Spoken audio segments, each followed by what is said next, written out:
currently 84 degrees right now, which for end of May, I know is typical in a lot of places, but I really missed my Oregon spring. I feel like we did not get enough rain this year, but now it's officially summertime and I am in desperate need of some summertime wardrobe pieces. The thing I've noticed about my last few projects is that while I love going to estate sales and getting vintage and used textiles, I haven't really had a chance to shop my fabric stash in a while. Things are entering my circulation and I'm kind of ignoring all of the fabric that I've already bought previously.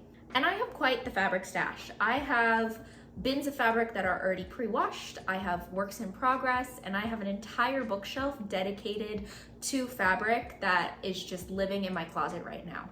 I have too much fabric. It's just like too much at this point.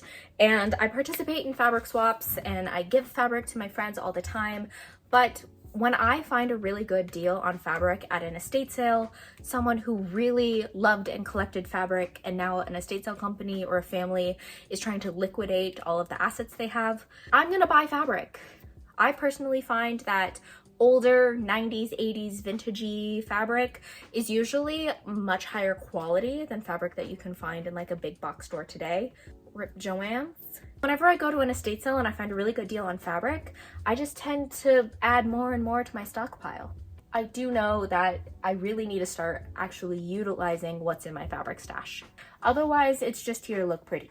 What I'm gonna do is I'm going to pick out a piece of fabric from my fabric stash, and I would love to find a pattern somewhere within the patterns I already have, or maybe try a new company that does patterns, see what I can make this week to help build my summer wardrobe out. I took a moment and I went through all of my Instagram, Pinterest, and TikTok saves and was able to kind of get an idea for what I really wanted to make. Originally, I was going to be making a shirt this week, but that kind of fell through and I'm not going to talk about it, but it did not turn out well. So I'm going to pivot and I'm going to work on something different. Right now, I've really been loving my long 3-tiered skirts that I've made, and I'm really liking just like the casual feminine look of having a skirt, throwing it on with a t-shirt, and having something really quick and airy to wear this summer.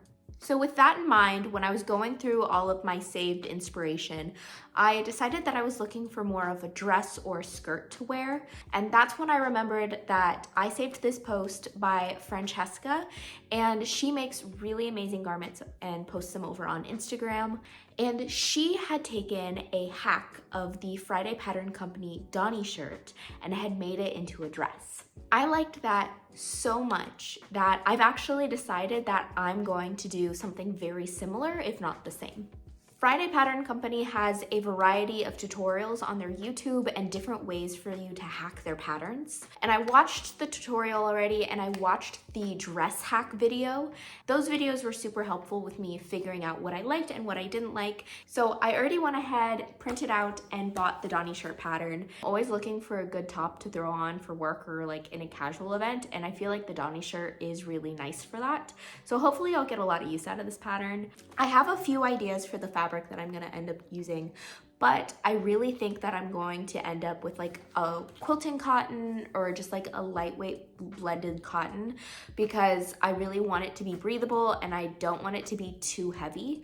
I'm gonna look through my fabric stash a little bit, but I already have a stack of fabric that I have pre-washed, and there's one that's really caught my eye that I think would make a really nice dress.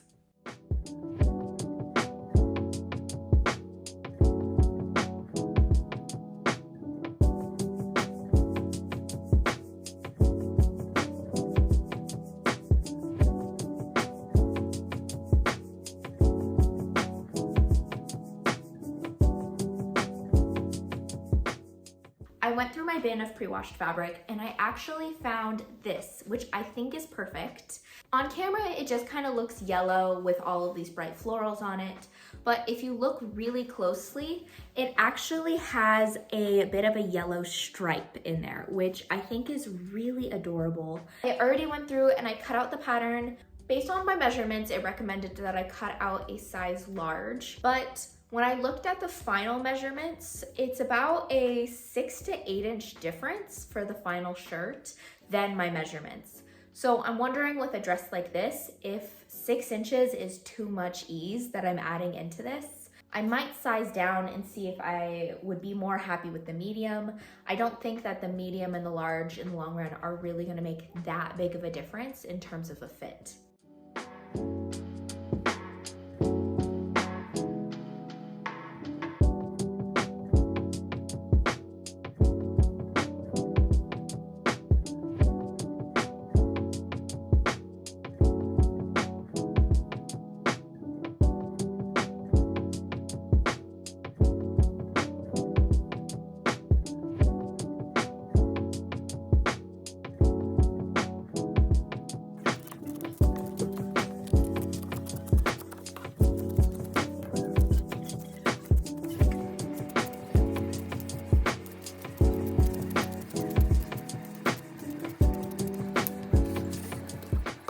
One thing I really like about this pattern so far is that the collar has very distinct shapes. I feel like sometimes collars have like a curve and then a straight line, and then it's always kind of confusing which side is supposed to be the facing and which side is supposed to be shown. But this one, it's very clear that the straight side is the one that is shown, and then this curved piece is for the neck.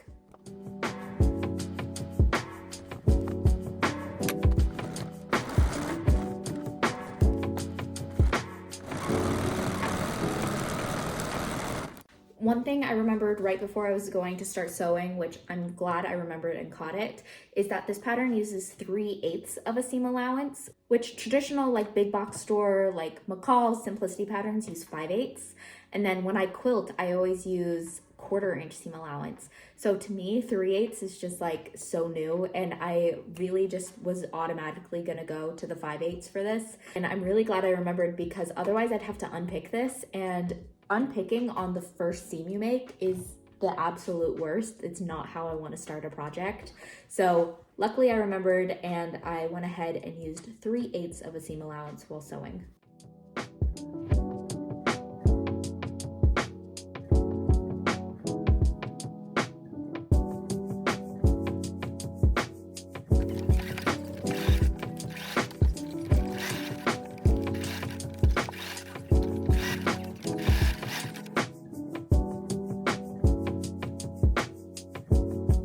This pattern calls for a lining for the back yoke as a way to enclose the raw seam for the collar. But I didn't really want to waste fabric on this, so instead I decided to modify the pattern to do a facing instead. That way that seam is all enclosed, but I didn't have to use so much fabric and use the burrito method in order to make sure the yoke was all lined up and pressed firm.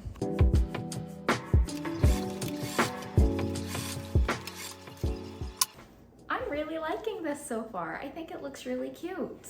It looks crazy because I still have the side seam split, but I'm really liking this pattern. I think that it fits me really well in the shoulders. I was pleasantly surprised for how it hit me. I've been kind of pinching things with my fingers to check the size, and I'm really happy that I ended up sizing down for this pattern. My measurements called for a size large, but I have more than enough room in this for a size medium. Considering this doesn't have any darts too, I think it's doing a really good job of laying nicely on my body. I'm now at the point where I'm considering putting the skirt on, that way I can sew the side seams afterwards. If I have enough fabric, I really would like to put pockets in this skirt, just because I think pockets need to go in every item of clothing at this point. I need to figure out how much of my leftover fabric I can contribute to the skirt and how much leftover I'll have for pockets. The pockets may need to be a little bit patchworked with some scraps, but I can do that, that's not a problem. I feel like when you're dealing with some like potentially older floral patterns, it can be really easy to cross the line between cute and trendy and matronly. So I want to make sure that I don't make the skirt so long that that's an issue. I want it to hit at a good length. This is my very professional way of measuring how long I want a skirt to be. I just step on a measuring tape and then end up using my foot to kind of show where I want the hem to fall. Then I'm able to just pick it up, and that's where my skirt hem's gonna be. That's how long my skirt panel needs to be.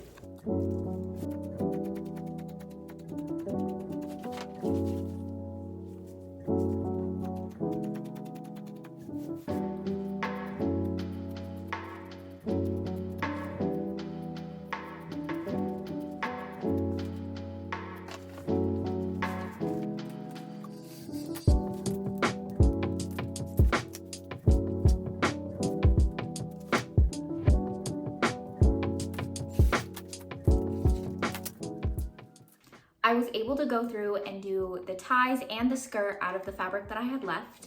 So my next step is figuring out what I'm gonna do for pockets. I had exactly 3 yards of fabric at the beginning, and I have used the vast majority of it. I went through, and these are the only scraps that I have left, and most of them are not usable. My largest scrap is this piece here, which maybe I would be able to squeeze 1 pocket piece out of, but I definitely wouldn't be able to squeeze all 4 pocket pieces out of this scrap or like any of these scraps that I have going on here. What I need to do is to use my scraps and supplement it with a little bit of additional fabric. And what I'm actually going to do is the very top of the pockets that show the most from the outside, that is going to have a little stripe of my target fabric here, with the majority of the pocket being made out of this. That way I could go through, it looks like they're matching pockets, but not at all in reality.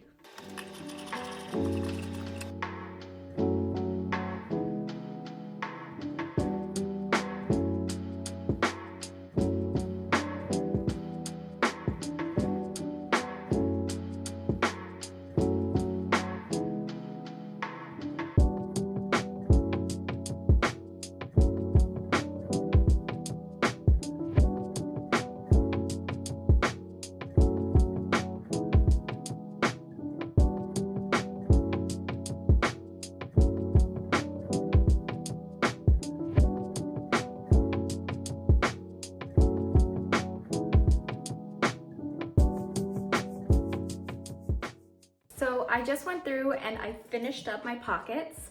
I was able to get at least 1 pattern piece made completely out of my designated fabric, but the rest had to be supplemented with some of the additional pink fabric, which is fine. So basically I just make it so where the opening is, that is where the colorful fabric is going to show. So where there's a seam or where there's any gapping in the pocket, this is the first thing you'll see. And then I chose a light fabric. That way, if it peeks out even a little bit, it's not the end of the world. And it won't be as noticeable as if I had like a green or a purple fabric here. Just like a light pink pastel really is just gonna blend in very well. But now I have all of my pattern pieces for the skirt cut out. I'm gonna go ahead and run some gathering stitches through it, attach these pockets, and we are kind of in the home stretch. This kind of skirt is going to be really quick and easy to attach.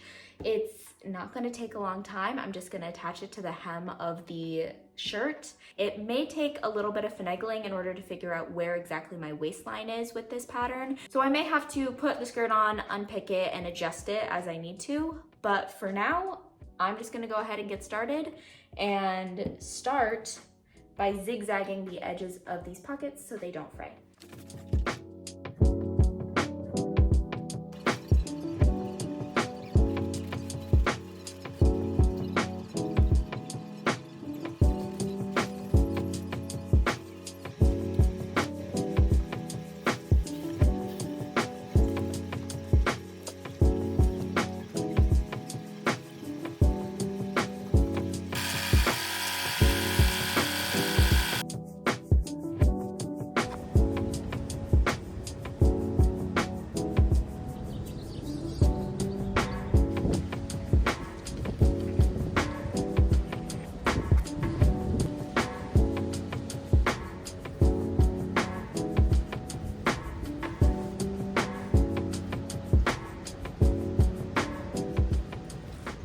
It is by far windier than anticipated at the park.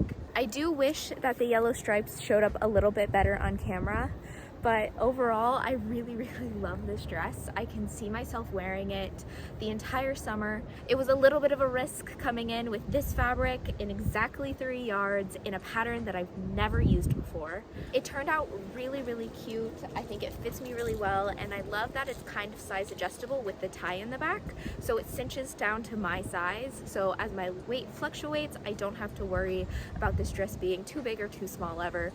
I'm gonna be able to fit into this dress with a reasonable amount of fluctuation. Thank you so much for watching. I love sewing, I love knitting, and I love quilting, and I like to make videos about it too. This was a little bit of a brain break project for me as I'm currently working on my Renaissance Fair outfit. I will have a video coming up within the next few weeks for that. I'm very, very excited. There are just some little bits and bobs that I am fiddling with for that outfit. I'm so excited to go with a group of my friends to the Ren Fair, be in a full skirt while eating a Scottish egg, while watching people joust. It is my favorite thing. It happens once a year and I go once a year and it is the best time. Let me know if you were going to be pattern hacking the Donny shirt. How would you pattern hack it? Would you add this rectangular skirt? Would you add ruffles? Would you take off the sleeves? What would you do to modify this pattern to fit what you want to do? Thank you so much, and I will see you next time. Thank you, bye. I'm going to take pictures, but it's so windy and so cloudy that I can't help but feel like it's just gonna turn into a storm. It was supposed to be nice. It was supposed to be really nice today. I'm hoping the wind comes off in more of a paid actor kind of vibe than, oh, it's just a storm. Hello. Oh, I could take this off. Fresh from the school day. Facing all done. You can't see what this looks like at all. This just looks like a blob. Made it all the way to my filming location and I realized I only put one earring in. But luckily I have doubles and I actually decided to wear earrings in my doubles. So just moved those over, but we will not be wearing gold hoops with this after all because I only brought one. It is by far windier at the park than anticipated. So I'm really hoping this mic comes through so you can hear me and not get too much wind interference. Feel free to go ahead and like and subscribe. That makes me feel like a real YouTuber. I can't believe I actually just said that.